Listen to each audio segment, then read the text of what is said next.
Good Friday morning. I'm Joe Fryer. And I'm Savannah Sellers. Right now on Morning News Now, Unmasking America. Most mask mandates dropped for anyone who's fully vaccinated. The rule is very simple. Get vaccinated or wear a mask until you do. Details, reaction, and expert analysis on the new guidance from the CDC. Ground attacks, a major escalation of violence in the Middle East as Israeli ground forces join the assault on Gaza. The latest developments as Israel and Hamas edge toward an all-out war. Classroom concerns, air quality experts raising a red flag about how schools are planning to keep students safe in class. Why some say some of those plans are ineffective and even harmful. And Pokemon No, Target pulling those popular trading cards from its shelves. Why the store says it's an issue of customer and employee safety. And we are quite close.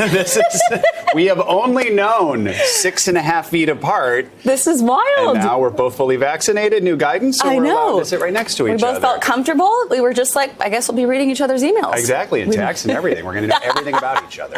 Best friends. It's good to be so close to you this morning, Joe. And we begin with this big milestone in America's fight against the coronavirus pandemic. The CDC says people who are fully vaccinated no longer have to wear masks outside or inside in most places. This announcement is news that a lot of Americans have been waiting for since the pandemic began. Most of us have grown accustomed to wearing masks for the past 14 months. So why the change? Well, CDC Director Rochelle Walensky points to the science and studies that show it's safe for vaccinated people to ditch face coverings in most settings. If you are fully vaccinated, you can start doing the things that you had stopped doing because of the pandemic. We have all longed for this moment when we can get back to some sense of normalcy. We have a team covering the new mask guidance from the CDC's announcement to reaction in our nation's capital. Let's begin with NBC News health and medical reporter Erica Edwards and NBC News White House correspondent Kelly O'Donnell. So, Erica, pressure had been mounting in recent days, but what was it that finally convinced the CDC it was time to relax the mask guidance?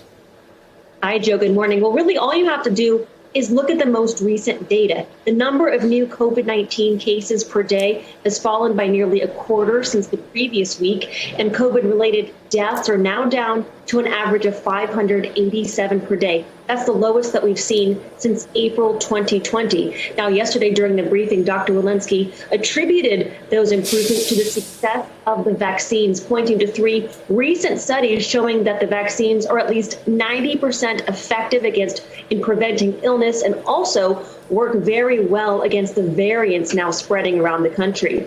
Joe, Savannah? Hey, Erica, I have 2 things I'm wondering as a fully vaccinated person. So yesterday, this news broke just as I was about to walk home. I took my mask off. But, I felt like people were looking at me a little bit when you have it off. And I thought, no, I'm vaccinated. And then I thought, how do we prove that? How is this being insured? Is it the honor system? Is it just those cards we're carrying? And then also, where do we still need our masks as vaccinated people? For right now, it is really the honor system. No one is going to, come up and arrest you for not wearing a mask, for sure.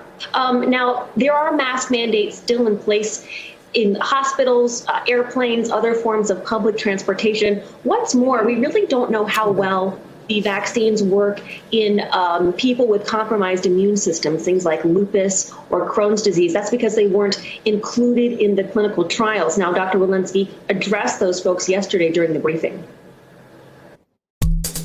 If you are immune compromised, you will most definitely want to talk to your doctor before giving up your mask.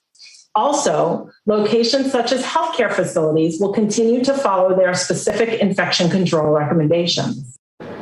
Now, the NIH has begun a study to determine how well the vaccines work in people with compromised immune systems. No word on when those results will be available. So, Kelly, when the CDC announcement was made, President Biden and Vice President Harris were actually meeting with members of Congress in the Oval Office. Do we know what it was like in there? What was the reaction once the new guidance came out? Well, of course, there have been very strict guidelines all along. And despite the fact that the president and vice president had been vaccinated, they were very strict about wearing masks indoors, and they had senators with them. And when that news came up, we are told that they peeled away their masks and had the meeting, the first we've seen inside the Oval Office without masks. And it is a very new day for the White House and for many Americans. I'm still holding onto my mask, and I feel like I can touch you both. You're so close there. It's an adjustment for everyone, and certainly for the federal government. There are changes being made because federal lands, of course, and federal properties have required masks. The workplace that is the White House now no longer requires masks. And of course, at the White House, employees of the administration and many journalists, very high rate of vaccination because of the concerns and obviously the position of the administration. So that's one workplace where there may be fewer questions than in some other settings, as you mentioned, when people go into grocery stores or big box stores or out in the community. Will they have that same level of confidence about mask wearing? And it's become a habit for so many of us. I wear it as a bracelet sometimes if I'm outdoors. So perhaps people will make their own adjustments. But it is a new day after a very long period for the country, for those who are fully vaccinated. The message from the White House, of course, is if you have not been vaccinated, do it right away. It's accessible to everyone, including some adolescents now. And they're, of course, looking to expand availability for younger children as the science allows. Yeah, Kelly, the accessory we never knew about or really wanted, the face mask bracelet. Now, President Biden also spoke in the Rose Garden about this, and it was something to see him walk out without a mask. What did he say in his speech, and what's his message to unvaccinated people?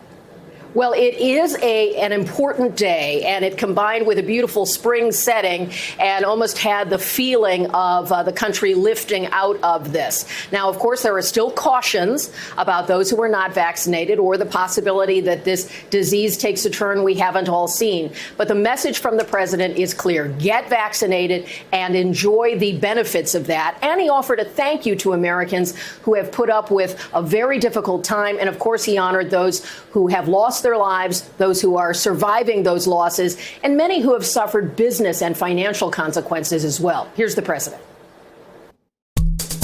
After a year of hard work and so much sacrifice, the rule is very simple. Get vaccinated or wear a mask until you do. It's going to take a little more time for everyone who wants to get vaccinated to get their shots. So all of us, let's be patient. Be patient with one another. And patience has been something in short supply through some of the personal battles we've seen unfolding over the last year about whether people had to wear masks, would wear masks. So now we're in a new phase, and that'll be interesting to watch how people adjust to not needing the mask and their comfort level with America on the honor system. Joe, Savannah? And Erica, CDC guidance for summer camps, at least for now, says kids still need to wear those masks. Of course, kids under the age of 12 aren't eligible for the vaccine yet, but could we see changes there soon? We could. Dr. Walensky said yesterday that that's an issue that the agency is going to be looking at next to see how that science has evolved. It's tricky because, Joe, as you noted, there is no vaccine for kids under age 12. We know they're not as impacted by the virus, but they could still spread it to other more vulnerable adults. Joe, Savannah? All right, Erica and Kelly, thank you so much for kicking us off this morning on this big news. Great to see both of your smiling, unmasked faces. For a look at what happens next, let's bring in NBC News correspondent Ali Vitale in Washington, D.C. So, Ali, several governors across the country say they're reviewing the new CDC guidance on masks. Some haven't said if they're going to fully adopt it yet. What's happening there in D.C.? Can we expect rules to be relaxed? Yeah. Hey, guys. Happy maskless morning, at least for those of us who are vaccinated. You heard what Kelly said there. If you're not vaccinated, get one, because now Americans who do have the vaccine and are fully vaccinated don't have to wear their masks indoor and outdoor. That being said, here in D.C., just like across the country, you mentioned governors are having to adjust to this new normal. Same thing happening here in the Capitol, where D.C.'s Mayor Muriel Bowser put out immediately after that CDC guidance that they are assessing this new guidance residents, that they are reviewing it and they will update D.C. Health accordingly. She also urged residents right after that to get their vaccines. But then look at neighboring Maryland and Virginia. There were already plans to relax COVID guidelines even before this latest CDC guidelines. So in Maryland, for example, they were saying that there were no more capacity limits in restaurants and places indoors, but mask mandates were still in effect. In Virginia, same thing. The governor there said that he expected to see regulations lessened and done away with by mid-June. But at the same time, he reiterated yesterday that mask mandates are still in effect. Guys, it really underscores that while the CDC can just say you don't have to wear a mask indoors or outdoors anymore if you're vaccinated, you can't really just flip a switch. For many governments and localities, they need to actually put steps in place to make sure that this is something that they can do and then get the word out about it. And then just from a habit perspective, you hear Kelly talking about how she wears her mask as a bracelet now. Me too. And Savannah, the questions that you were asking about the stigma attached to walking down the street and maybe getting some side eyes because you're not wearing a mask. I took my dog for a walk right after the CDC changed these guidelines yesterday, and I could see people doing just that. Some people taking their masks off as they saw other people not wearing them. This is really a period that's going to require adjustment, especially for people who have gotten in the habit of wearing a mask. It's not just a switch that you can flip on and off. A little bit of grace is going to be necessary right now as we all adjust to this new normal. Yeah, absolutely. I think the next couple of weeks will be interesting. Lots of people scoping each other Honestly, our out. shot just came up. Let's go to each other, and it scared me again. All right, Allie, it was already going to be a big day in the nation's capital there because so many museums are reopening. Tell us more about the approach to reopening some of these huge tourist attractions. Yeah, that's exactly right. A lot of the Smithsonian museums are already beginning their reopening process, just like the African American Culture and History Museum behind me. People are able to make reservations now online. No parties greater than 6, and they have to be in there for a timed period of time. Can't just stay in the museum for, the whole day. That being said, this is the first set of reopenings, and the Smithsonian has been on a little bit of a roller coaster because of COVID. You'll remember they closed in March of 2020, just like so many other museums across the country. They tried to reopen in the fall, and then a month later they shut down again because of COVID cases spiking. So museums starting to reopen here today, and the National Zoo actually, guys, reopens next week. So something to look forward to.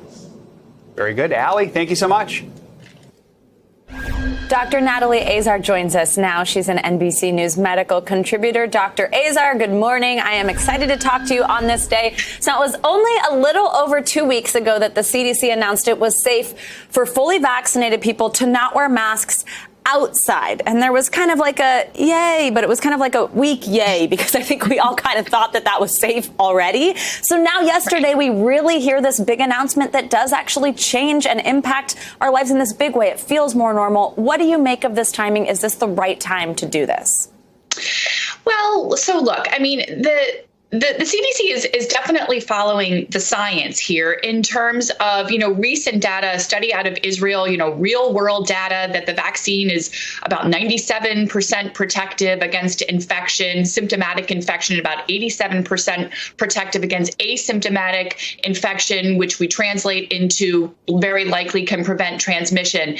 But, I think the move is both symbolic and practical in that, okay, you can make this recommendation, but really that's just what it is. As Kelly and Allie and Erica have pointed out, it's really going to be up to state and local and tribal authorities to make decisions that are right for their localities. And by that, I mean, if vaccination rates are not that high, and by the way, so the majority of Americans have not been fully vaccinated, and if viral transmission rates are still not below a certain threshold that the public health experts want to see, I'm not so sure that this guidance, is going to be uniformly adopted or that it necessarily should. Yesterday I was really, really excited about the news. I think I have a little bit more of a sober reaction to it this morning. I have to be honest. Yeah, no, and you're right. I mean, we're just at nearly 36% of people fully vaccinated. Right. Dr. Azar, speaking of this and all, the questions around this, I want to ask you about this case with the New York Yankees. It's one of these breakthrough cases we're talking about. 8 members of that organization tested positive for COVID, even though all of them were fully vaccinated with the J&J vaccine back in March. The latest case, actually, a shortstop who was fully vaccinated and then also even just had COVID in December. He's got it again. These are considered are these breakthrough cases? As I said, how do you explain this? And could these cases have anything to do with unvaccinated people around them? Yeah, well, I guess true for that. For sure, Savannah. Hence the concern about going maskless, even if you are vaccinated, right? But here's the thing: it's difficult to completely offer an expert opinion on these cases because there's a lot that goes into how well somebody responds to a vaccine. This is not a one size fits all. Your sex, your age, your underlying medical conditions, your behaviors, your nutritional status. The list goes on and on. So even though we have this sort of round number of around 70% or a little bit above 70% protective, that's not really the whole story. And by the way, this might be where the slightly decreased efficacy overall of J&J did make a difference. I don't know when those people were exposed. Was it within the 2-week window after they got vaccinated? So difficult to say, but suffice it to say, we know that breakthrough cases can happen. What we do know from the cases is that they were mild. So if anything, the Johnson & Johnson vaccine protected them from severe disease. None of them was hospitalized or died. So that's good news. But this is a cautionary tale. We know that the vaccines are not 100% protective, Savannah. All right, Dr. Azar, thank you for the reality check with some dose of good news in there still. Good to see you. Happy Friday. You too. Turning to other news now, in a dramatic escalation of violence, Israel is stepping up its attacks on Gaza, now deploying ground forces along with airstrikes. This morning, Israeli tanks and heavy artillery are pounding the Palestinian territory. The death toll in Gaza now stands at 119, including 31 children. Hamas is also firing rockets, hitting the town of Ashkelon. 7 Israelis have been killed, and fighting and mob attacks continue to break out on the streets in mixed Arab-Israeli towns. NBC News special correspondent Martin Fletcher joins us now from Tel Aviv, Israel. Martin, we're glad to have you with us on this story. You've been covering this region for a long time. Help us understand how significant is this ground offensive by Israel, and what are the chances of any type of invasion? Hey, good morning, Joe, Savannah. Well, it's extremely significant that Israel is building up its ground forces on the border with Israel. They've called up about 9,000 reserves. There's 2 infantry brigades and 1 mechanized brigade ready literally at the fence of the border for the order to go in for a ground invasion of Gaza. But I think it's unlikely that it's actually going to be happening, certainly anytime soon. It's more of a statement of intention of intent by the Israelis saying we can go in if we need to go in, but they haven't gone in. And that's really important to emphasize. What they are doing is they're firing artillery and tank rounds from the border inside Israel into Gaza. That's a new thing. Until now, it was all Air Force attacks. One reason they're doing that is that the Hamas have shown that they have anti-tank rockets called the Cornet, which is an extremely deadly, accurate weapon that they've managed to get hold of. And they seem to have several dozen of them. They used one of those to kill one Israeli soldier a couple of days ago. So that's what the ground force artillery and tanks are aiming at, to take out those crews that are operating the Cornet missiles. But that's, it's a major potential escalation that has not yet happened. Martin, we are seeing more fighting between Arabs and Israelis on streets, on sidewalks, in some of the mixed towns across Israel. There have been reports of Jewish settlers attacking Palestinian homes in the West Bank. Is there a concern that this does turn into maybe more of a full-blown war? Oh, yeah, absolutely, Joe. I mean, civil war between Israeli Jews and Israeli Arabs is the nightmare. It hasn't got that far yet. I mean, so far what we've seen is some very ugly attacks by mobs of Arabs attacking individual Jews, and ugly mobs of Israeli Jews attacking Israeli Arabs. It's a two-way street. The potential for civil war is what the Israelis are worried about. In fact, the mayor of Lod, one of the mixed towns near Tel Aviv, warned about the prospect of civil war, and he said it was very sad because they've invested so much time, effort, and money into bringing Jews and Arabs together. And that, of course, is the challenge of Israel, to bring the Jews and Arabs together, those who live inside the country. About 20% of the population are Arab. The rest are mostly Jews. So that's the challenge. I mean, the whole fabric of Israeli society is based on the peaceful coexistence of those two communities.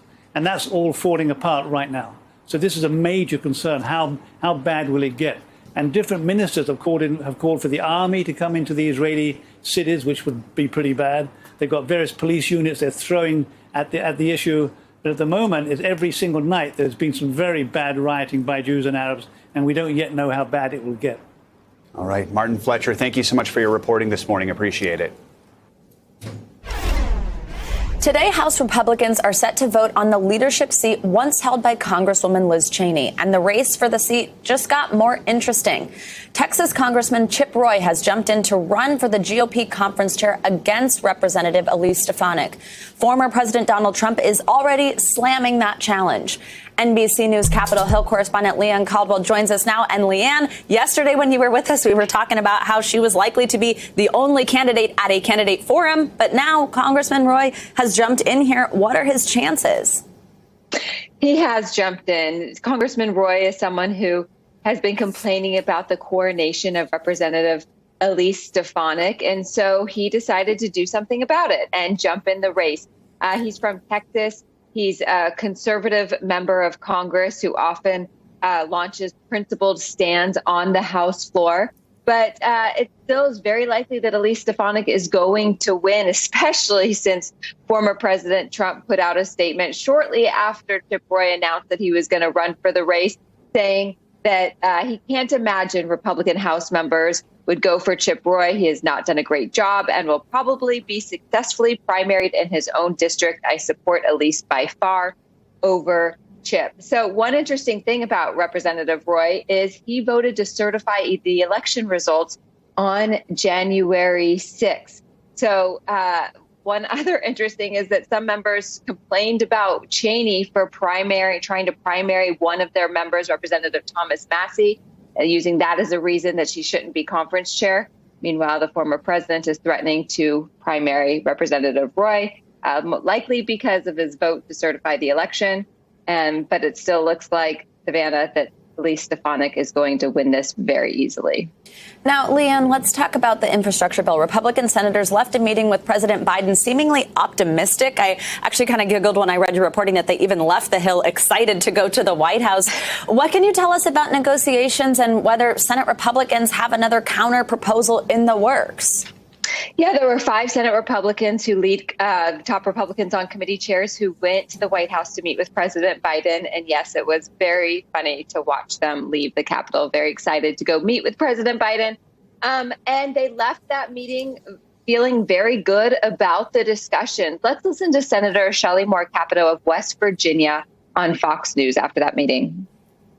Oh, and so I'm sorry we don't have that sound, but she was very optimistic, but she did say that there are 2 things that are going to be the biggest sticking points are how you pay for a bill and what the price tag should be. So they still have a lot of work to do, but they're going to try to get a proposal back to the president by early next week. All right, Leanne, thank you for the ad lib there. You walked us through that very well, even without the sound, and good to see you. Yeah, you too. Time now for a check on your morning news now weather. And Bill Cairns is with us. Hey there, Bill. She's a pro opposed to what you're getting here. So no. Your good news Bill this week, remember, job. Bill. Good news, Bill. Yeah. And one time you did a hit when you couldn't even hear me and you still responded, please, you're a pro. Yeah, that one of my most famous ones. I don't know if I have a clip of it somewhere. I was doing local TV and a light fell. The studio lights fell right in front of me and landed on the floor and smashed. And I didn't miss a beat, and I kept going. So that's the moment I'm most proud of. Professional. He was in the dark, but he kept going. Yeah. Yes. Yeah, it was better that way. People couldn't see me. All right, so let's get to this forecast today. We're watching cool temperatures once again, and the good news, Bill, is going to kind of fade as we go into the weekend because we couldn't keep this weather pattern forever. So once we warm it up today, things will be just fine. But we do have severe weather that's returning a little bit to areas of Colorado and Kansas late today. This isn't going to be a huge ordeal. It affects about less than 500,000 people. But from Amarillo northwards, we could see some late-day storms and a could maybe isolated tornado. So for today's forecast, forecast, gorgeous once again. Most of the eastern seaboard. We will be dodging some rain in South Beach. So Miami, 85 degrees with some thunderstorms. And there's that chance of rain, too, in Denver. So let's get to that weekend forecast. I said it doesn't quite get as nice. The East Coast, you're still pretty good. But the middle of the country, that's when the hit and miss showers and storms will start from South Texas all the way through Kansas and Missouri. And then by the time we get to Sunday, we may have to deal with a little bit of flooding issues, too. Do be prepared for a rainy Sunday afternoon with some thunderstorms. Houston, Waco, all the way back up through Austin, Dallas, Oklahoma City. Call it for Kansas City also. And then there's a chance of some showers entering into areas like Kentucky, West Virginia, and maybe even hit and miss in the mid-Atlantic. So it couldn't stay 100% perfect forever. We do have to water the flowers and grass occasionally, guys, and we'll do that this weekend. All right. Sounds good. Bill. We've had a good week. We appreciate it. Yes, we do. Thanks. We have. Yeah, it's been really nice. Coming up, the justice system is under fire over claims it's failing young victims of domestic abuse. What an NBC News investigation found and the efforts now to protect children from getting hurt. Up next.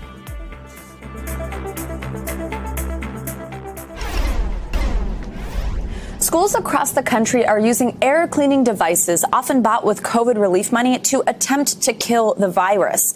But experts warn these are unproven and could actually even be harmful. Now, NBC News has exclusive details on the Department of Education's plans to take action.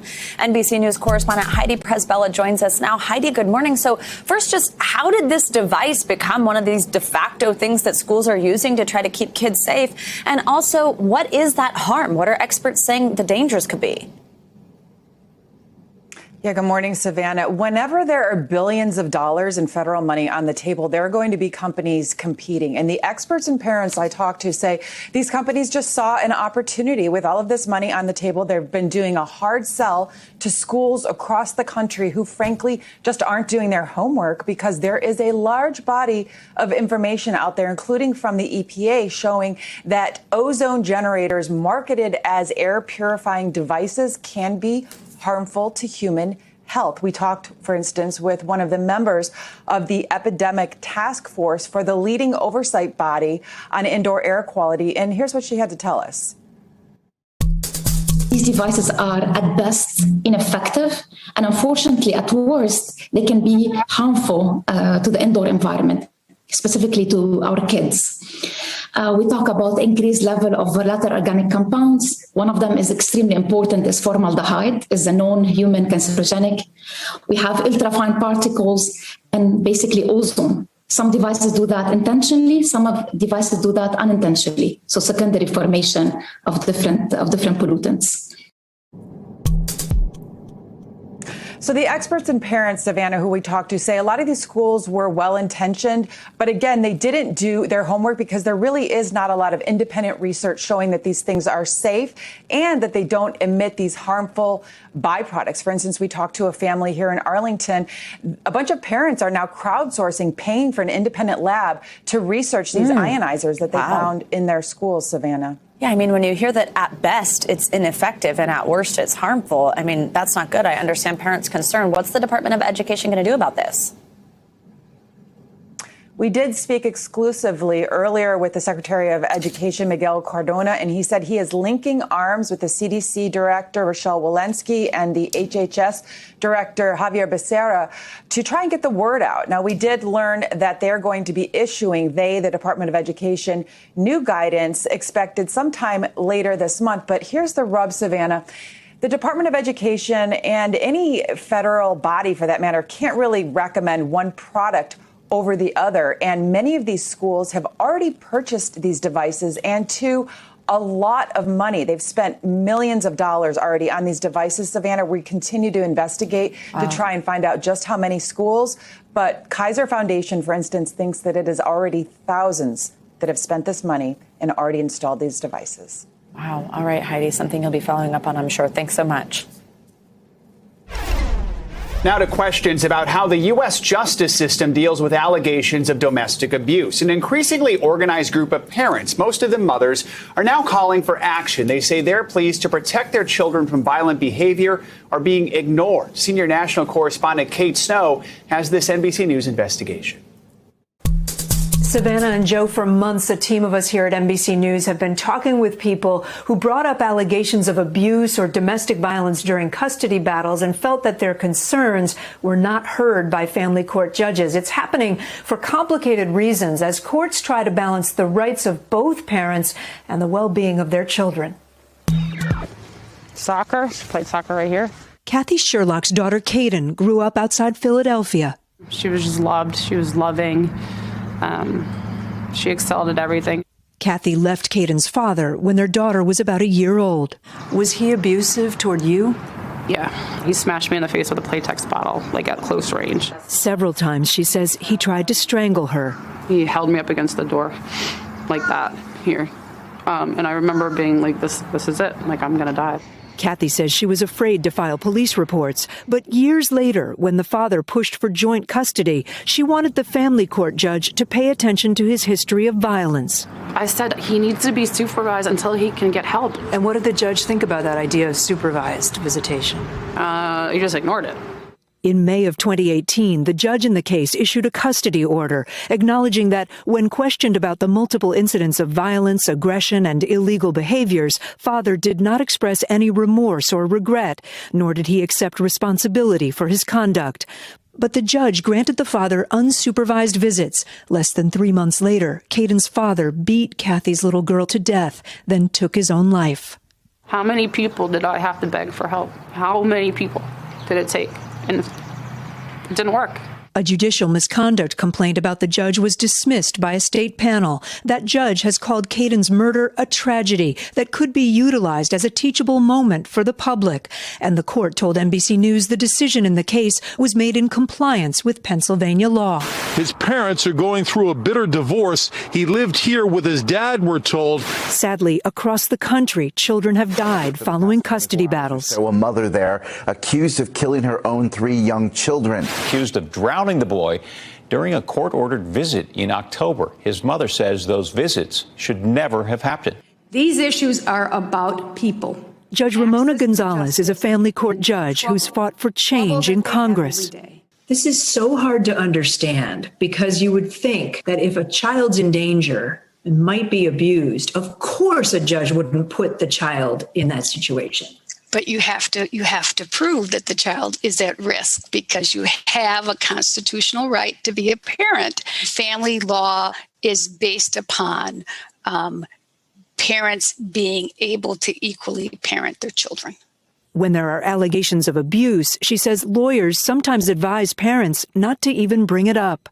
There are lawyers who will say, we're not going to mention the abuse because you can't corroborate it, and it will impact the judge's view on your credibility on other issues. Because the judge might then see them as a problematic parent who doesn't want to cooperate? Correct. Do you think bringing up the physical abuse worked against you? It absolutely worked against me. In Texas, Michelle, whose last name we're withholding to protect her children's privacy, fought her ex-husband for custody of their 4 kids, arguing he was violent. A family court judge granted the father primary custody. Has he been physical toward the kids since he's had custody? Yes, he put a gun to my oldest daughter's head. He pulled the trigger and then laughed, saying it was trigger practice. Her words to me with no bullets in it. There were not bullets in the gun, but he pulled the trigger and she did not know that there were not bullets in the gun. She said, "Mom, I thought I was taking my last breath, and then I realized I was still breathing." Okay, no thank you. Michelle's ex-husband declined to speak with NBC News, but told investigators he was cleaning a gun and never pointed it or threatened his daughter. In court transcripts, he says he never laid a hand on his ex-wife.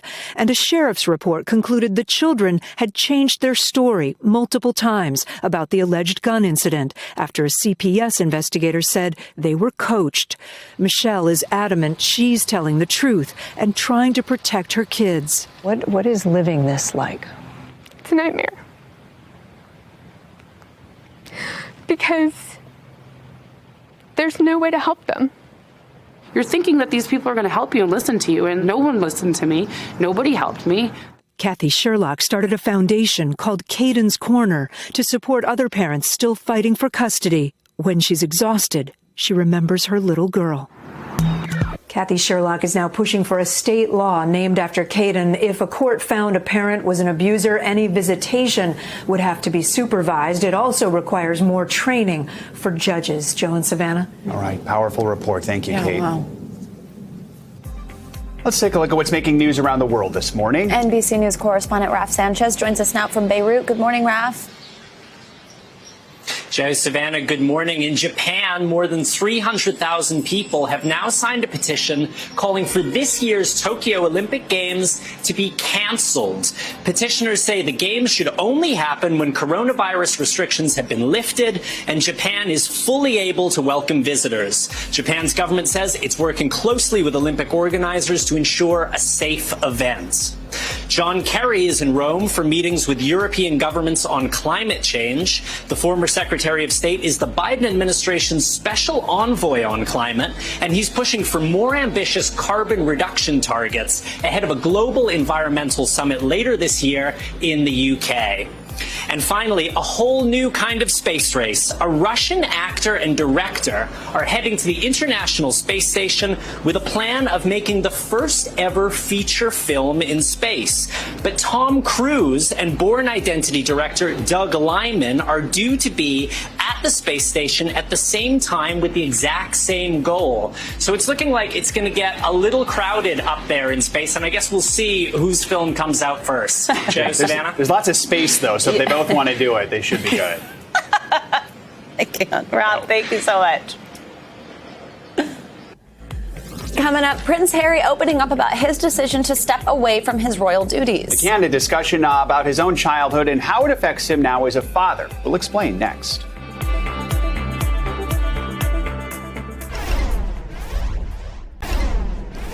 We're hearing more candid comments from Prince Harry about his decision to step back from the royal family and his mental health. Speaking on Dax Shepard's podcast, Armchair Expert, Harry talked about struggling when he was younger.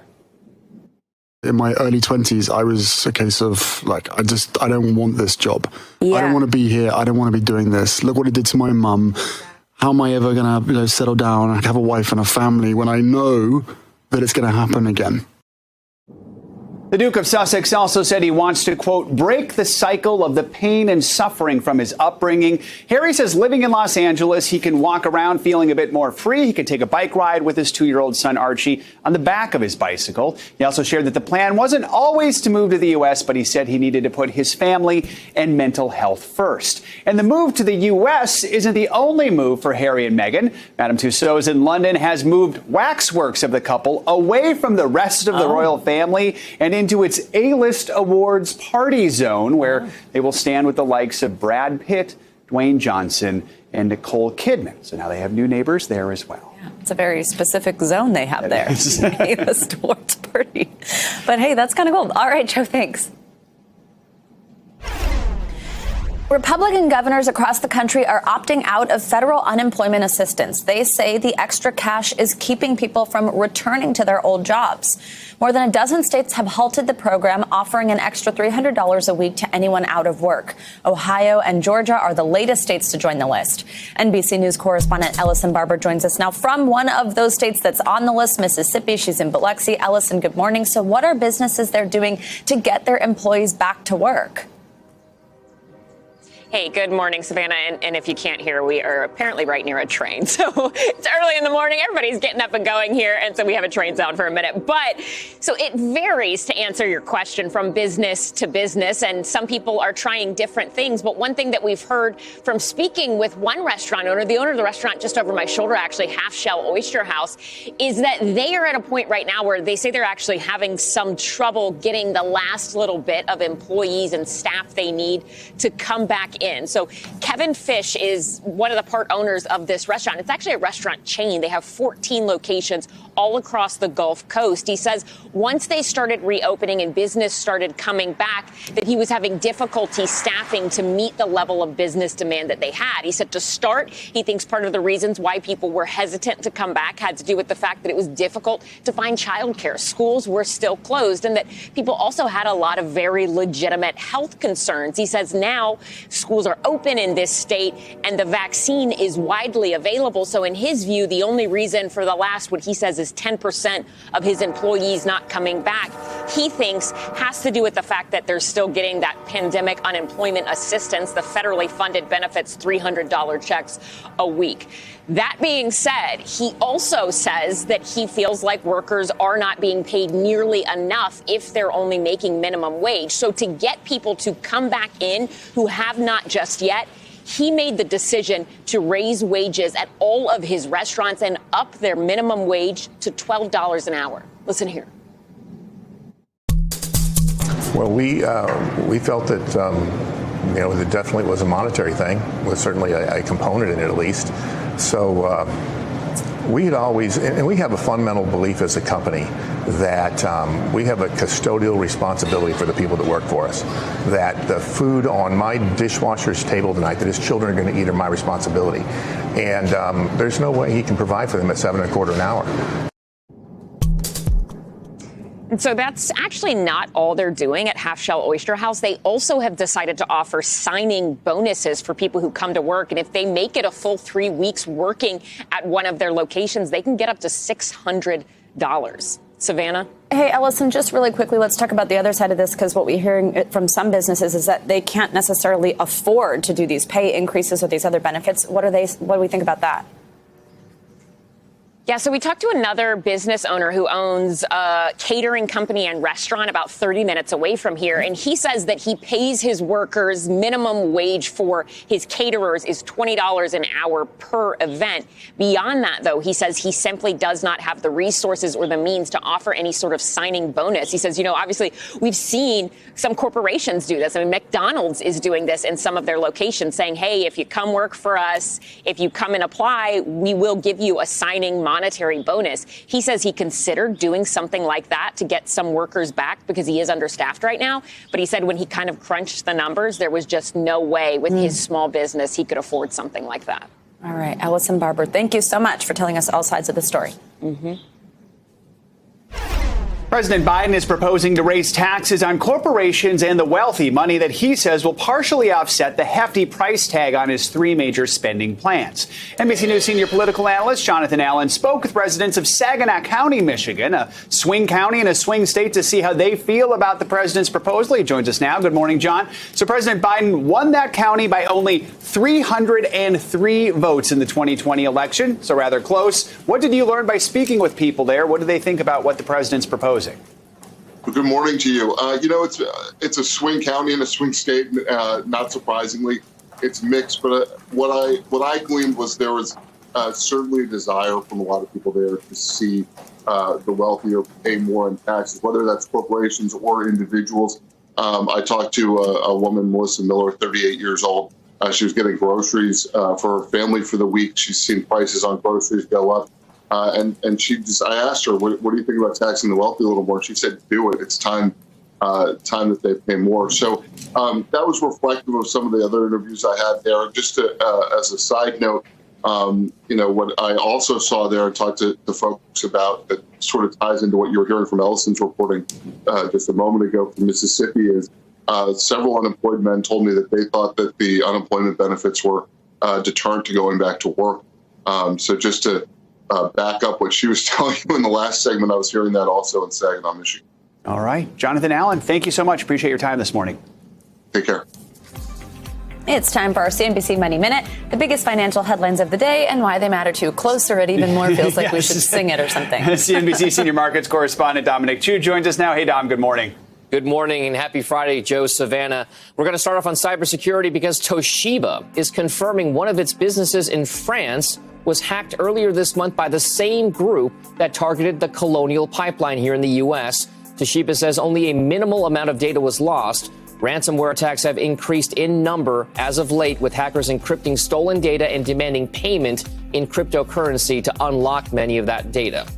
Well, Airbnb's CEO is predicting the travel rebound of the century. Those are his words, as the home rental company reported quarterly revenues that point to a strong recovery here in America.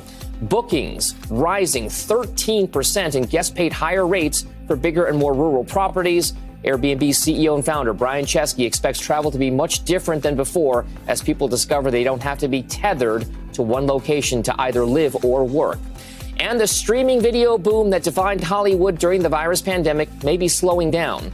Disney says its flagship service, Disney Plus, added fewer subscribers than expected after months of substantial growth. That comes just weeks after Netflix said customer growth is slowing as the economy reopens.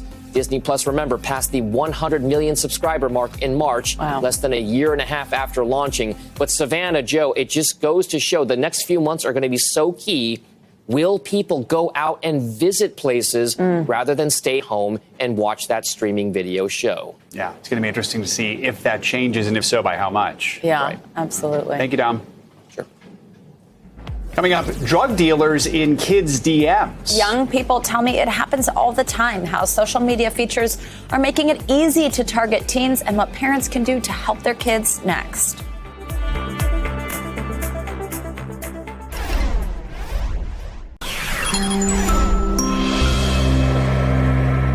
In this week's edition of Good to Know, an automaker is issuing a recall. Help is on the way to reduce your internet bill. And a popular fast food restaurant is crying foul over a shortage. Here's NBC News investigative and consumer correspondent Vicki Nguyen with Good to Know. Good morning. We start with an important consumer alert. Ford is issuing a recall for more than 660,000 Ford Explorer SUVs. The roof rail covers on select 2016 to 2019 models could detach while you're driving. So far, the company says it's not aware of any reports of accidents or injuries. But if you have one of those covers, visit your local Ford dealership for a fix. The countdown is on. The tax deadline is Monday. Don't worry. If you need more time, you can request an extension from the IRS. You'll have until October 15th to file. But remember, even if you get that extension, you still have to pay your tax bill on Monday. Are you paying too much for the internet? Get as much as $50 off your bill. The FCC is now taking applications for a discount program. To find out if you're eligible, visit getemergencybroadband.org. Good luck catching them all. Target will no longer sell Pokemon cards in its stores. The retailer says it's out of an abundance of caution for the safety of guests and store workers. This after fights have broken out over high-value cards. The haul also includes MLB, NFL, and NBA cards. Customers can continue to find those cards, though, on Target's website. No extra sauce for you. Chick-fil-A, the latest company facing a shortage of that delicious dipping sauce. Customers can expect to just get one sauce packet per item ordered at many of its restaurants. Chick-fil-A says you can blame it on a limited supply. For News Now, I'm Vicki Nguyen, and that's Good to Know. As part of our series, The Social Challenge, I spoke to a panel of young viewers of my Snapchat show, Stay Tuned, about the dangers they experience online. They were pretty candid with me, opening up about how drug dealers exploit social media features to target young customers and what they wish their parents had told them about staying safe online. I've had Snapchat since 8th grade maybe, and I've had Instagram since probably 5th or 6th grade. Melissa Quinn, Avery Symes, and Priscilla Bartelheim, all in their late teens and early 20s, don't know life without social media. In fact, it's the main way they communicate. People use social media as their second phone number. I'm not giving you my phone number if I just met you. I'm giving you my Instagram or my Snapchat. And certain features make connecting with friends and strangers almost effortless. Quick Add on Snapchat is a function in the top right-hand corner of the app that allows you to connect with either mutuals of the friends that you've already had on Snapchat or people that are farther out. I would say it's probably the most direct way you could get in touch with strangers. I just pulled it up just to double check, and I have access to who added me and my quick add, which is just this long list of just strangers. And it can be through these casual connections that young users are finding drugs, even if they weren't looking for them. The way you find out that they're selling drugs is usually just they post it on their story. Sometimes they would just DM everyone and just be like, hey, I have this deal going on. It's a special deal. Hit me up if you want it. In the area that I live in now, it's easier to find drugs through hashtags on Instagram. You can find dealers or plugs through there, and they'll post what they sell online. Did you hear that word, plug? That's the emoji to know when it comes to drugs and social media. It's like drug dealer. It's synonymous. Electric plug doesn't get flagged, whereas if you say, I'm a plug, it'll get flagged. In these screen records sent to NBC News, you can see how easy it is to pull up options on Instagram by searching hashtags, then move to Snap, where you can correspond with the drug dealer via the app's disappearing messages. Social media right now is playing a huge role in drug distribution. A 2019 European report found that nearly 3 in 4 young people surveyed said they'd seen illegal drugs for sale on social media. And the DEA says it seized more counterfeit pills in the first 3 months of 2021 than it did in all of 2019. Buying drugs and using drugs has become so easy because we have really Uberized the drug trafficking distribution. In a statement, Instagram says it does not allow the sale of illicit drugs and that the platform removes 96% of violating drug content before people report it.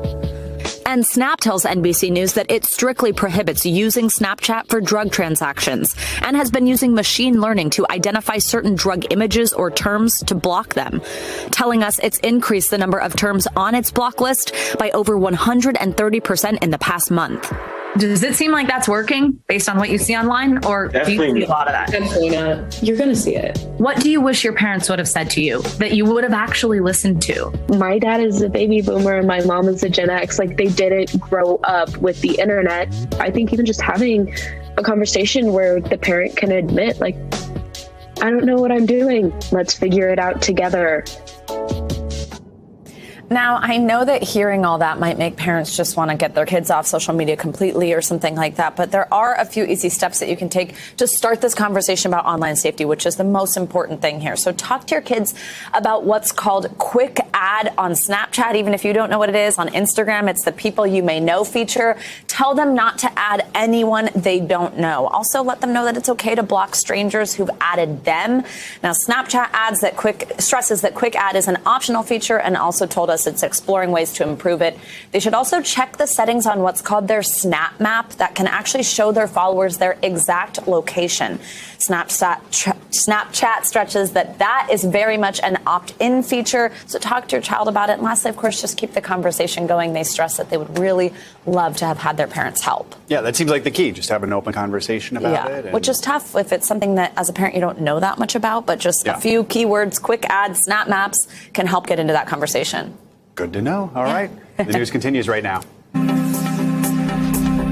Hey, NBC News viewers, thanks for checking out our YouTube channel. Subscribe by clicking on that button down here and click on any of the videos over here to watch the latest interviews, show highlights, and digital exclusives.